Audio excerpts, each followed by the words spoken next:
नमस्कार मंडळी, माझी तुझी रसोई या कुकिंग चॅनल मध्ये आपलं मनापासून स्वागत। आज आपण बनवतोय चिकन सुक्का। त्यासाठी मी इथे चिकन मध्ये आलं लसूण पेस्ट, धने पावडर, मिरची पावडर, हळद, मीठ आणि लिंबू घालून कमीत कमी अर्धा तास मॅरिनेट होण्यासाठी ठेवून दिला आहे। आता वाटण्यासाठी मी इथे छोटे 2 कांदे उभे चिरून घेतले आहे। कांद्यामध्ये थोडंसं तेल घालून आपल्याला कांदा ब्राऊन होईपर्यंत भाजून घ्यायचा आहे। कांदा भाजल्यानंतर आपल्याला खोबरं तांबूस रंगावर भाजून घ्यायचं आहे। इथे 3 ते 4 हिरव्या मिरच्या, आलं लसूण मी भाजून घेतले। 1 चमचा धने, 1 चमचा तीळ मी इथे भाजून घेतलेले आहेत आणि आपला मसाला हा वाटण्यासाठी रेडी आहे। या सर्व मसाल्यामध्ये थोडी कोथिंबीर घेऊन आपण सर्व मसाला मिक्सर जारमध्ये बारीक वाटून घेतला आहे। आता कढईमध्ये तेल गरम झाल्यानंतर त्यात 1 तमालपत्र, 1 दालचिनी मी इथे घातले आहे।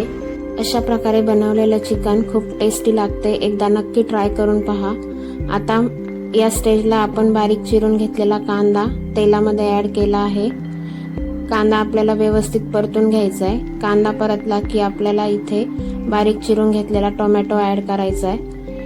हे परतल्यानंतर आपण जे मॅरिनेट करून घेतलेलं चिकन होतं ते आपल्याला यात घालून परतून घ्यायचं आहे। इथे गॅसची फ्लेम हाय ठेवायची आहे, जेणेकरून चिकन मधलं सगळं पाणी आटलं जाईल। आता थोडीशी कोथिंबीर आपल्याला यात ऍड करायची आणि 2 मिनिट आपल्याला परतून घ्यायचं आहे।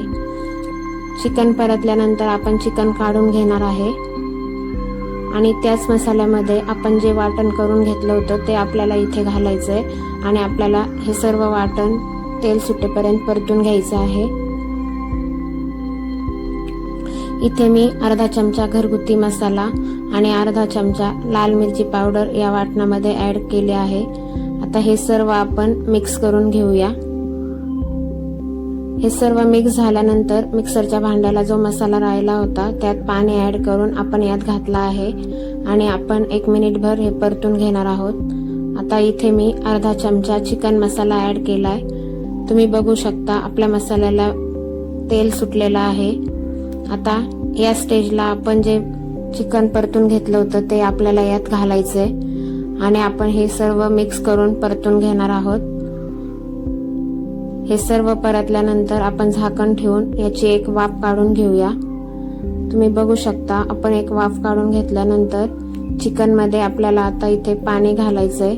इथे साधारणतः 1 मोठा कप पाणी मी गरम करून यात घातलं आहे। तुम्ही तुमच्या आवश्यकतेनुसार पाणी कमी जास्त करू शकता।